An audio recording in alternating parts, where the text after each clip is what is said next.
Hola a todos, bueno, espero que estéis bien. Vamos a seguir con el curso Cuentos de Hadas. Ya sabéis que podéis seguir el curso completo en proyectoilustrados.es, donde tenéis todas las unidades completas, con los ejercicios, con un seguimiento. Podéis hacer incluso un proyecto de cuento de hadas, en fin, todo. Vamos a seguir con la unidad número 8, de que está estructuras de cuentos de hadas. Lo veremos en dos partes. Esta parte veremos un poco cómo son los cuentos de hadas y después veremos en la segunda parte, yo creo, los personajes. Bueno, hemos dejado un poco atrás los arquetipos porque creo que hemos acumulado la información necesaria para hablar un poco más de lo que es el análisis y la estructura de cuentos. Más adelante veremos cuentos individuales con todo lo que hemos aprendido de las estructuras, de cómo son los patrones, de cómo son los personajes, de cómo son los arquetipos, y lo estudiaremos para ver cómo es un poco un experimento para ver qué es lo que somos capaces de sacar de estos cuentos.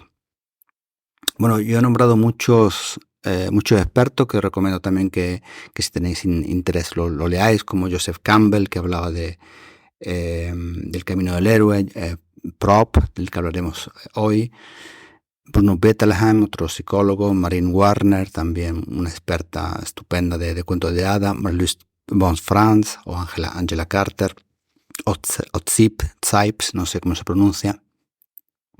Bueno, nosotros sabemos bastante la estructura de cuentos ruso-europeos a través de este experto, se llama Vladimir Prop, que hemos hablado de él, que era un estudioso matemático ruso que durante años estudió los cuentos de hadas buscando esos patrones comunes, estructuras que se repetían en casi todas las culturas que él conocía, por supuesto.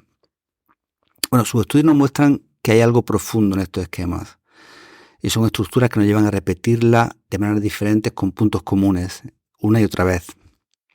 Nosotros sabemos que los cuentos, la literatura y el arte no son algo matemático que se pueda analizar así.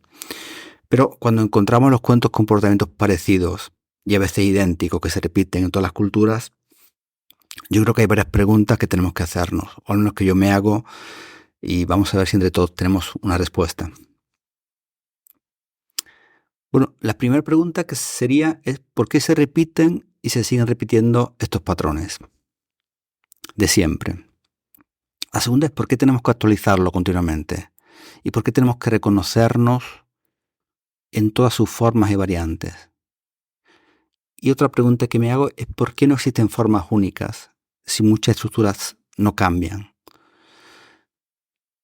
Bueno, respondiéndome yo mismo a las preguntas, me respondo que el medio es muy líquido, es decir, el contexto, las sociedades cambian rápidamente y los cuentos necesitan reinventarse continuamente para absorber esos cambios y quizás devolver una visión chamánica de lo que ha visto, ¿no? De nuestra conducta en el mundo.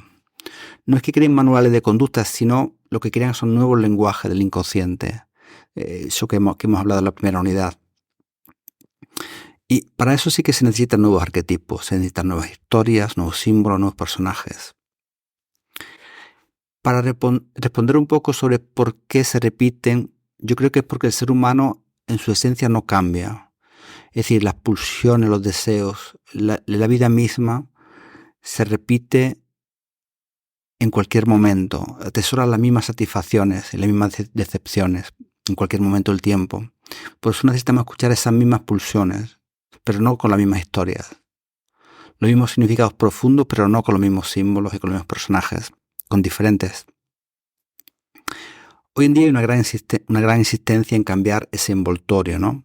Hay que tener cuidado de que el significado no se quede vacío, que el envoltorio no sea una excusa para hacer una historia, sino que sea un instrumento para poder llegar a todos, para poder diversificar, y aunque esta palabra no me gusta, pero lo utilizaremos, porque no tendría sentido la representación de diferentes razas, tribus, culturas, el femenino y el masculino, si lo que se pretende es cambiar o sustituir uno para equilibrar un pasado.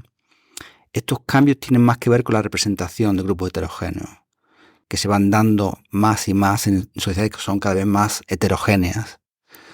Pero poco tiene que ver con el significado del cuento.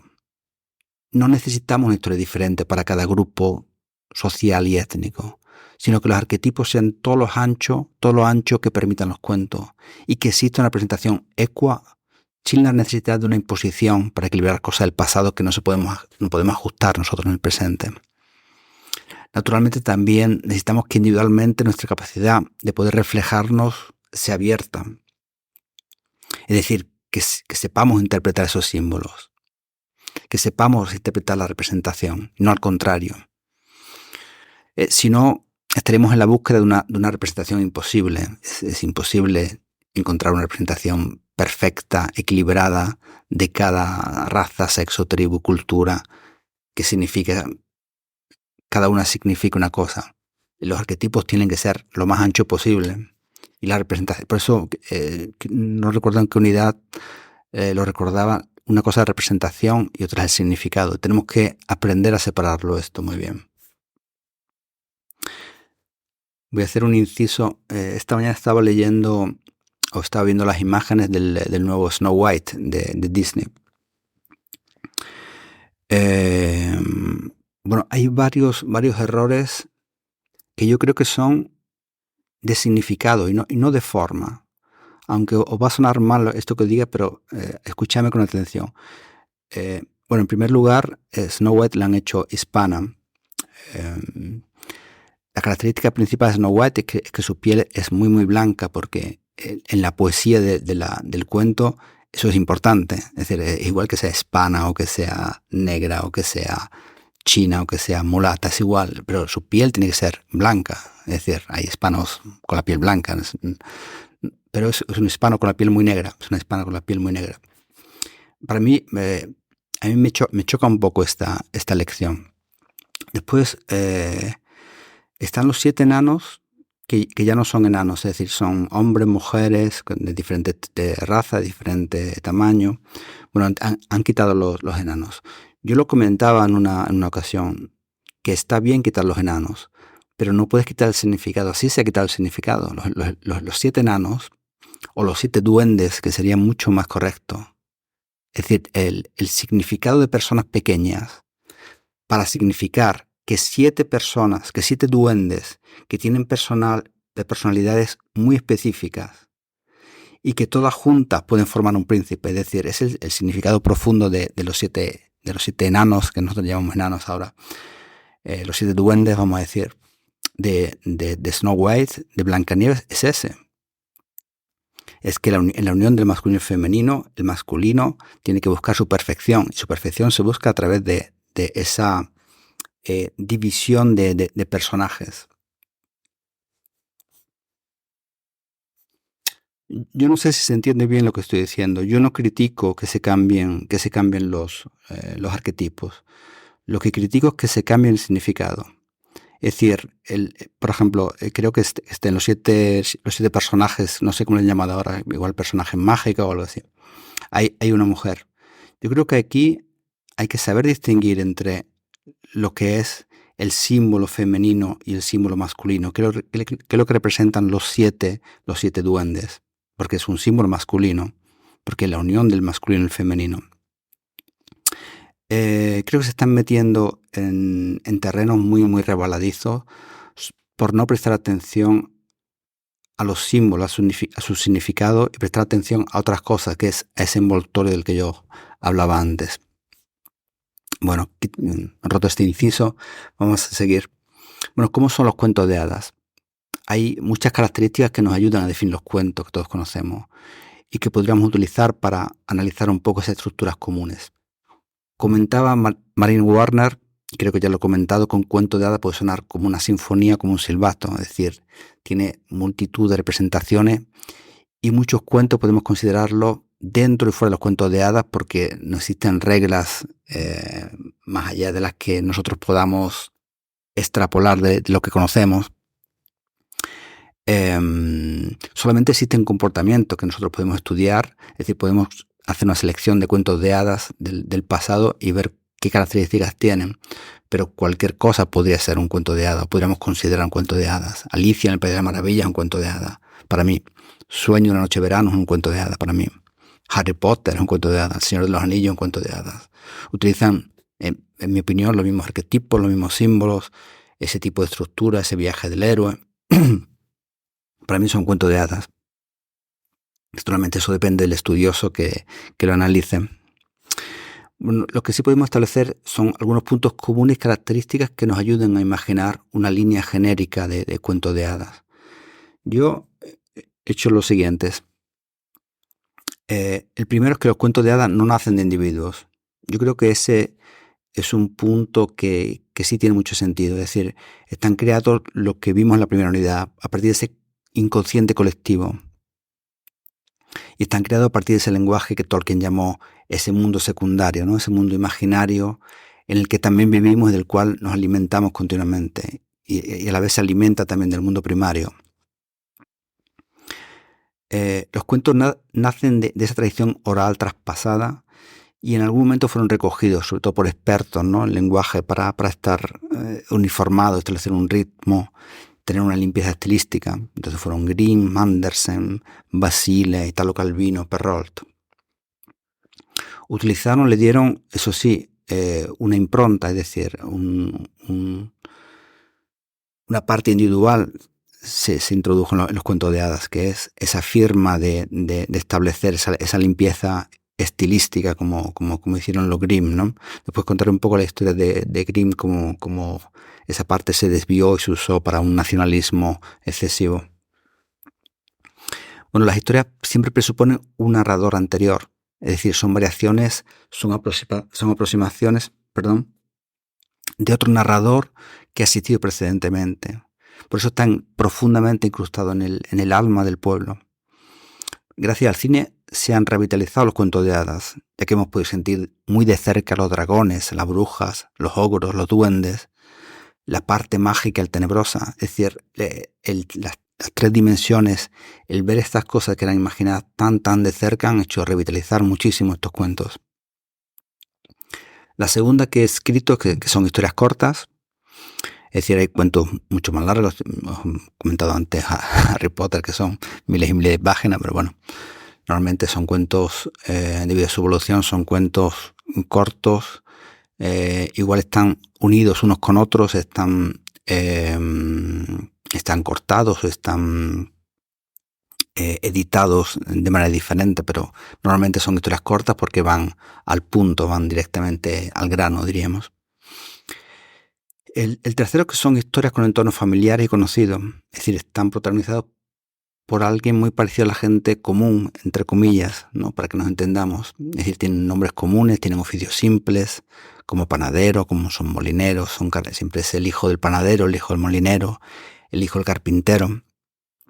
Hay algo muy interesante que señalaba Jordan Peterson, que estos oficios tienen en común que es muy difícil estar corrompido, corrupto, o engañar a través de él, porque se asume que son oficios de personas honradas. Esto es bastante importante. Jordan Peterson lo señalaba con respecto a la Biblia, que el por qué era carpintero el padre de Jesús. Quizás es más difícil que un molinero o un carpintero te engañe, ¿no? Bueno, los nombres usados son los comunes, son los más usados en cada día de cada país, como Juan, como Hansel, como Gretel, como Pedro. Llaman a la gente común y hablan a la gente común de sus problemas, también en clave metafísica, ¿no? En clave abstracta, pero son sus problemas, depende de la época, el hambre, la división de herencia, el dinero, el cambiar de vida, el tener una vida mejor, transformarse a uno mismo. Esos son temas comunes que hablan de problemas de gente humilde, yo creo. Bueno, el lugar puede ser cualquiera, ya que no nombra lugares específicos, nombra mucho el bosque, la aldea, el río, las montañas, y a la vez es atemporal, ¿no? El cuento de hadas siempre señala esta indeterminación. El comienzo de hablar de este mundo imaginario es siempre había una vez.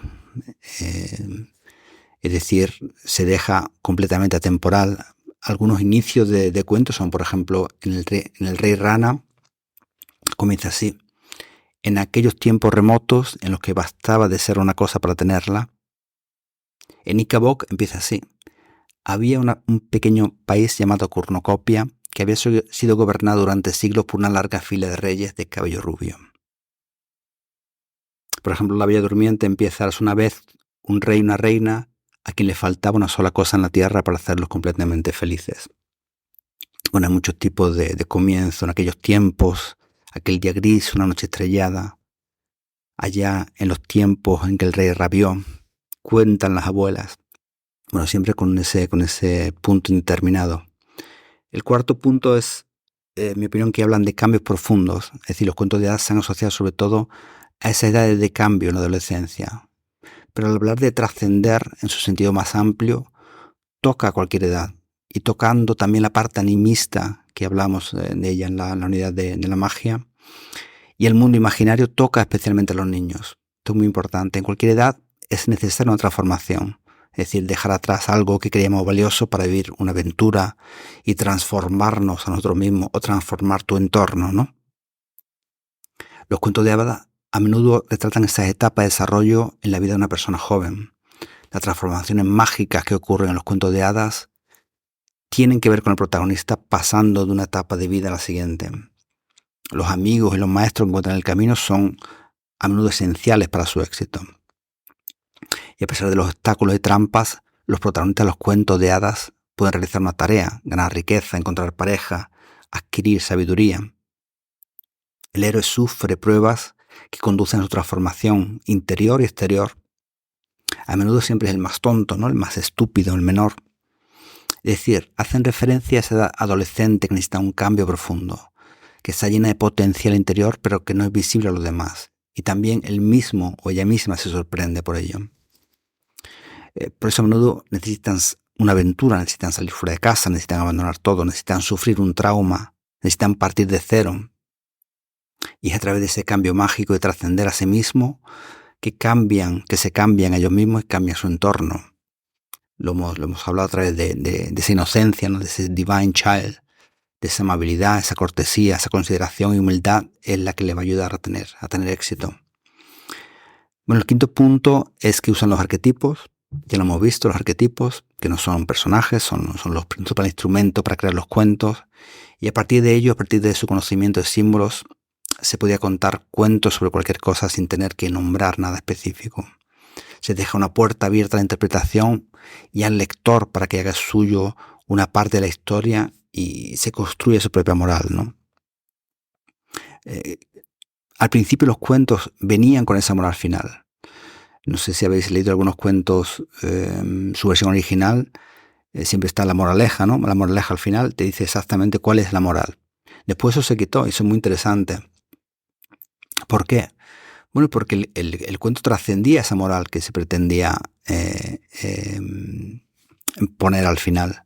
Es decir, dependía del contexto de lectura, de qué lector era, de qué condiciones sociales era en ese momento. Por eso esa moral se fue eliminando. Y se hizo justamente porque eran tan abiertos que era imposible decir que la moral es exactamente esta. La moral, al jugar con los arquetipos, está abierta al lector. Bueno, el punto 6, la magia es un punto fundamental, ¿no? Los cuentos de hadas son una narrativa genérica, pero que incluye la magia como elemento que conecta el mundo animado con el inanimado. Es lo supernatural lo que da esperanza. Existe en el cuento un compromiso por parte del personaje y del lector a creer en algo muy imposible. Aunque suena imposible, pero para poder afrontar las pruebas que nos pone la vida, con todas sus historias oscuras, con situaciones terribles, con crueldad, con abandono de niños, ausencia de padres, con hambre extrema, ¿no? Solamente Pulgarcito, si recordáis, como tenían que abandonar a los niños porque no tenían para comer. Eso es hambre extrema realmente. Bueno, hay una vía de salida para todo eso, pero se necesita de una dignidad y sobre todo de una credulidad en la magia, de creer en la magia. En Peter Pan lo contaba bien esto, ¿no? De creer en la magia, hay que creer. El protagonista de los cuentos de hadas a menudo tiene una profunda conexión con los mundos naturales y con los sobrenaturales. Este personaje a menudo puede entender el lenguaje de los animales, ayuda a los animales, o los animales le ayudan a él o a ella. Está la inocencia, la amabilidad, la cortesía, la consideración, la que le ayuda a tener ese éxito. En cambio, los personajes malvados, groseros, egocéntricos, tienen su castigo. Aparecen mágicamente los cuentos de hadas, a menudo para representar la naturaleza interna de estos personajes. El punto número 7 es que el final es feliz o al menos reconfortante. Aunque habréis notado que algunos cuentos, llamados cuentos de hadas, no terminan bien, ¿no? Como por ejemplo La pequeña cerillera de Andersen, no sé si os acordáis, o El príncipe feliz de Oscar Wilde. La mayoría coinciden en una señal de reconfortar esa situación de crueldad, de oscuridad, de abandono, dando una esperanza a una situación desesperada. Si se cree en el protagonista, se cree en la magia, llega al final feliz. Los cuentos de hadas son también instrumentos de deseo, de esperanza, de una vida mejor, y eso se refleja en el final del cuento. Bueno, el octavo punto es que hay una tradición femenina en los cuentos, es decir, implícitamente o no, en mi opinión hay una fuerte tradición de ese universo femenino en los cuentos de hadas. No sé si estaréis de acuerdo o no.